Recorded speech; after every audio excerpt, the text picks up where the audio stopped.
Bismillahirrahmanirrahim. Assalamualaikum warahmatullahi wabarakatuh. Perkenalkan, saya Imelia Agustin, perwakilan dari kelompok 1. Bersama teman-teman kali ini, kami akan mempresentasikan sebuah makalah yang berjudul Manajemen Sumber Daya Manusia. Tapi sebelumnya saya ucapkan terima kasih terlebih dahulu atas perhatian yang telah diberikan. Baiklah, untuk presentasi yang pertama akan disampaikan oleh rekan kami, Audina Erlisa. Saya, Audina Erlisa Sitorus, akan membahas pembahasan yang pertama, yaitu fungsi pengorganisasian dan manajemen sumber daya manusia. Manajemen sumber daya manusia sebagai bagian dari pengorganisasian atau pengarahan. Ada beberapa alasan mengapa manajemen sumber daya manusia ditempatkan pada bagian fungsi pengorganisasian. Yang pertama, ada kegiatan dalam manajemen sumber daya manusia terkait dengan kegiatan pengolokasian sumber daya yang dimiliki organisasi ke dalam bagian-bagian dalam organisasi. Yang kedua, pengarahan dan pelaksanaan hanya akan dapat dijalankan jika alokasi sumber daya manusia telah dilakukan dalam fungsi pengorganisasian. Yang ketiga, kunci pokok sebelum sumber daya manusia diarahkan dan dimotivasi adalah ketika sumber daya manusia ditentukan dan ditempatkan di mana kegiatan menentukan dan menempatkan lebih cenderung berada di dalam fungsi pengorganisasian. Selanjutnya, penulis berpendapat bahwa tidak terlalu menjadi masalah sekiranya manajemen sumber daya manusia ini ditempatkan di bagian fungsi pengorganisasian maupun di bagian fungsi pengarahan. Yang kedua, ada proses manajemen sumber daya manusia staffing atau penyusunan personalitas. Proses dalam sumber daya manusia merupakan proses penyusunan personalia atau staffing proses yang dapat dipandang sebagai serangkaian kegiatan yang dilaksanakan terus-menerus untuk menjaga pemenuhan kebutuhan personalita organisasi dengan orang-orang yang tepat, dalam posisi-posisi yang tepat, dan pada waktu yang tepat. Ini mencakup juga strategi-strategi rekrutmen dan tes-tes yang digunakan untuk seleksi yang didasarkan atas kompetensi-kompetensi kritikal dari pekerjaan. Secara garis besar, proses dalam sumber daya manusia dibagi ke dalam 5 bagian, yaitu yang pertama, Human Resources Planning, merencanakan kebutuhan dan pemanfaatan sumber daya manusia bagi perusahaan. Yang kedua ada Personal Procurement, mencari dan mendapatkan sumber daya manusia termasuk di dalamnya rekrutmen, seleksi, dan penempatan serta kontrak tenaga kerja. Selanjutnya adalah Personnel Development, mengembangkan sumber daya manusia termasuk di dalamnya program orientasi tenaga kerja, pendidikan, dan pelatihan. Selanjutnya adalah Personnel Maintenance, memelihara sumber daya manusia termasuk di dalamnya pemberian penghargaan, inisiatif, jaminan kesehatan dan keselamatan tenaga kerja, dan lain sebagainya. Yang kelima ada Personal Utilization, memanfaatkan dan mengoptimalkan sumber daya manusia termasuk di dalamnya promosi, demosi, transfer, dan juga reparasi atau PHK. Apabila proses tersebut diurutkan berdasarkan aktivitasnya, maka proses manajemen sumber daya manusia ada 7 aktivitas, yaitu yang pertama perencanaan sumber daya manusia, yang kedua rekrutmen, yang ketiga seleksi, yang keempat orientasi atau sosialisasi, yang kelima pelatihan dan pengembangan, yang keenam penilaian prestasi kerja dan kompensasi. Selanjutnya ada pemanfaatan sumber daya manusia, promosi, transfer, demosi atau PHK. Terima kasih kepada Audina. Selanjutnya presentasi kedua akan disampaikan oleh rekan saya, Aldino Maulana. Kepada Aldino dipersilahkan. Langkah-langkah proses sumber daya manusia. Yang pertama ada perencanaan sumber daya manusia. Perencanaan sumber daya manusia didesain untuk memastikan bahwa personel yang diperlukan akan selalu terpenuhi secara memadai. Dengan kata lain, aktivitas ini dirancang untuk menjamin kelancaran dalam pemenuhan kebutuhan personalisasi organisasi. Mencakup semua kegiatan yang dibutuhkan untuk menyediakan tipe dan jumlah karyawan secara tepat dalam pencapaian tujuan organisasi. Yang kedua ada rekrutmen, perekrutan atau penarikan. Merupakan upaya perusahaan untuk mendapatkan tenaga kerja yang diperlukan sesuai dengan kualifikasi yang telah ditetapkan dalam perencanaan tenaga kerja. Yang ketiga ada seleksi, merupakan proses di mana organisasi memutuskan apakah akan menawarkan pekerjaan atau tidak, dan calonnya juga memutuskan apakah akan menerima tawaran atau tidak. Kemudian yang keempat ada pengenalan atau orientasi atau sosialisasi. Tahap orientasi dikenal sebagai tahap induksi, merupakan kegiatan pengenalan dan penyesuaian karyawan baru dengan organisasi. Orientasi atau sosialisasi ialah suatu program yang didesain untuk membantu orang yang terpilih menyesuaikan diri dengan mulus ke dalam organisasi. Tujuannya agar membantu karyawan baru untuk membuat penyesuaian yang mulus di tempat kerja baru mereka. Kemudian yang kelima ada pelatihan dan pengembangan. Program ini merupakan proses yang didesain untuk mempertahankan atau memperbaiki prestasi kerja saat itu. Sedangkan program pengembangan adalah proses mendesain untuk pengembangan keterampilan yang perlu demi aktivitas pekerjaan masa depan. Kemudian yang keenam ada penilaian prestasi kerja dan kompensasi. Penilaian prestasi kerja dan kompensasi berisi tentang kegiatan membandingkan prestasi kerja seseorang dengan standar atau tujuan yang dikembangkan untuk posisi orang tersebut. Prestasi yang rendah mungkin menandakan perlunya tindakan korektif, seperti pelatihan tambahan, demosi, atau PHK. Sedangkan prestasi yang tinggi mungkin menghasilkan penghargaan, seperti kenaikan gaji, bonus, atau promosi. Yang ketujuh ada pemanfaatan sumber daya manusia. Ini merupakan langkah terakhir dalam manajemen sumber daya manusia. Langkah ini pada dasarnya upaya untuk memelihara tenaga kerja agar senantiasa sejalan dengan perencanaan strategis perusahaan.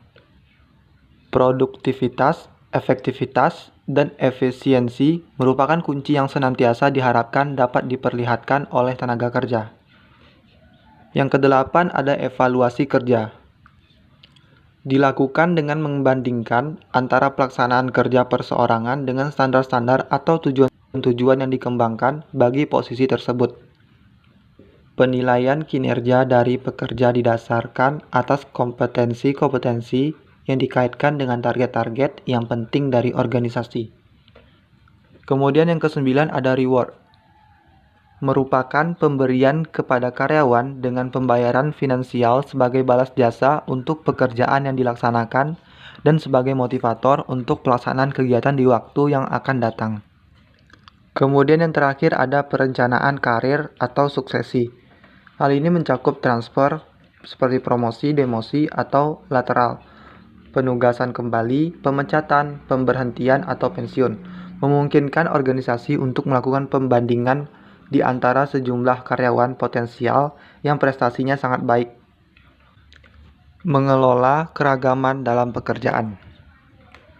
Keragaman tersebut dapat berupa keragaman dari segi usia, suku bangsa, gender, status, dan lain sebagainya.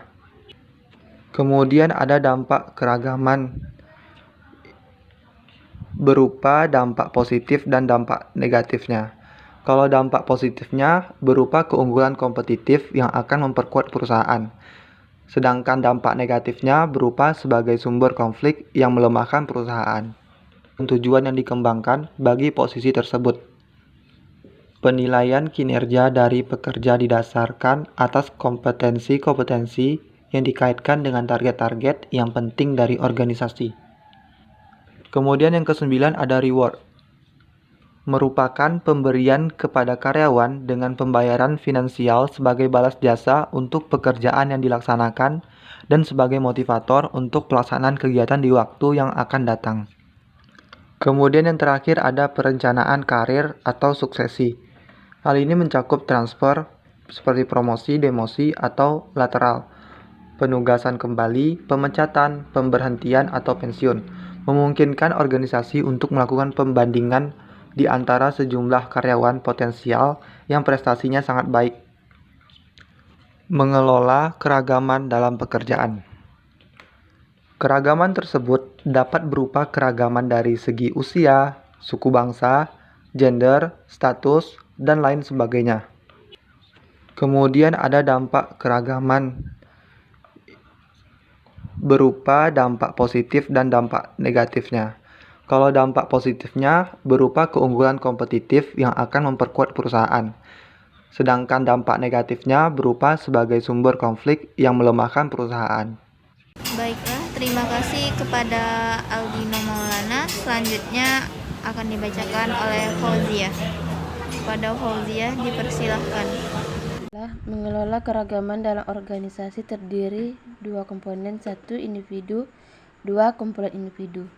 Fungsi operasional manajemen sumber daya manusia terbagi menjadi 5, yaitu fungsi pengadaan, 2 fungsi penarikan, 3 fungsi kompensasi, 4 fungsi pengintegrasian, 5 fungsi pemeliharaan. Fungsi pengadaan adalah proses penarikan, seleksi, penempatan, orientasi, induksi, dan mendapatkan karyawan yang sesuai kebutuhan perusahaan. Fungsi pengembangan adalah proses peningkatan keterampilan teknis, teoritis, konseptual, dan moral karyawan melalui pendidikan dan pelatihan. Fungsi kompensasi adalah pemberian balas jasa langsung dan tidak langsung berbentuk uang atau barang kepada karyawan sebagai imbal jasa. Fungsi pengintegrasian adalah kegiatan untuk mempersatukan kepentingan perusahaan dan kebutuhan karyawan sehingga tercipta kerjasama yang serasi dan saling menguntungkan. Fungsi pemeliharaan, kegiatan untuk memelihara atau meningkatkan kondisi fisik, mental, dan loyalitas karyawan agar tercipta hubungan jangka panjang. Kompetensi manajemen sumber daya manusia. Secara umum, kompetensi adalah sebuah kombinasi antara keterampilan atau skill, atribut personal, dan pengetahuan, knowledge yang tercermin melalui perilaku kinerja yang dapat diamati, diukur, dan dievaluasi. Kompetensi ini terdiri dari 5 karakteristik, yaitu knowledge, skills, self-concept, traits, motives. Knowledge, informasi yang dimiliki seorang untuk bidang tertentu, merupakan kompetensi yang kompleks. Pengetahuan pegawai turut menentukan berhasil tidaknya pelaksanaan tugas yang dibebankan kepadanya. Namun, bagi pegawai yang belum mempunyai pengetahuan cukup, maka akan bekerja tersendat-sendat. Pemborosan bahan, waktu, dan tenaga, serta faktor produksi yang lain akan diperbuat oleh pegawai berpengetahuan kurang. Pemborosan ini akan mempertinggi biaya dalam pencapaian tujuan organisasi. Skill adalah kemampuan untuk melaksanakan suatu tugas tertentu baik secara fisik maupun mental. Bagi seorang untuk melakukan sesuatu. Traits adalah watak yang membuat orang untuk berperilaku atau bagaimana seseorang merespon sesuatu dengan cara tertentu. Motives adalah sesuatu di mana seorang secara konsisten berpikir sehingga ia melakukan tindakan. Misalnya, seseorang yang memiliki motivasi berprestasi secara konsisten mengembangkan tujuan yang memberi suatu tantangan pada dirinya sendiri dan bertanggung jawab penuh untuk mencapai tujuan tersebut serta mengharapkan semacam untuk memperbaiki dirinya. Baiklah teman-teman dan Bapak Mufti Hasan, presentasi dari kelompok kami sudah sampai pada bagian akhir. Selama presentasi, kelompok kami telah membahas bahwa manajemen sumber daya manusia adalah ilmu dan kemampuan dalam mengelola, mengorganisasikan, merencanakan, serta mengembangkan individu sebagai sumber daya manusia yang berkualitas, menghasilkan, dan memiliki nilai. Ilmu manajemen sumber daya manusia berkembang mulai abad 20, mulai dari menganggap manusia adalah mesin atau robot, berubah menjadi sumber daya manusia yang lebih tinggi derajat dan perannya.